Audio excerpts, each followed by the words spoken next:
Hello friends, बघा दुपारची वेळ आहे. दुपारची म्हणजे आता वाजले 4:45 आणि काय सांगायचं, आमच्याकडे ना पुण्यामध्ये गेलेली आहे लाईट. वायफाय बंद पडलेला आहे आणि इथं आमच्याकडे असं फिल्टर आहे ना, तिथे त्या फिल्टरमध्ये पाणी स्टोर अजिबात करता येत नाही. बघा सगळ्या बॉटल आमच्या रिकाम्या झालेल्या आहेत तर पाणी पिण्यासाठी. आता सध्या घरामध्ये पाणी अजिबातच प्यायला नाही. बघा हे असं होतं. बघा ज्यावेळेस आपण असे फिल्टर घेतो ना, तुम्हाला मी दाखवते झटकीपट मध्ये आमचं फिल्टर कशा पद्धती आहे. ह्यामध्ये ना स्टोर अजिबात करतात. हे बघा हे स्टोर पाणी बिलकुल स्टोर करतात ना, अशा आम्हाला बॉटल भरून ठेवायला लागतात.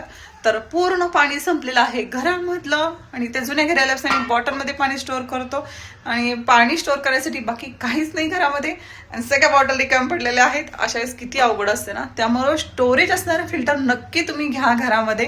हे असे फिल्टर अजिबात घेऊ नका. लाईट गेल्यानंतर हा प्रॉब्लेम येतो कारण इन्व्हर्टर तर अजिबात चालत. त्यामुळे ओके, बाय बाय.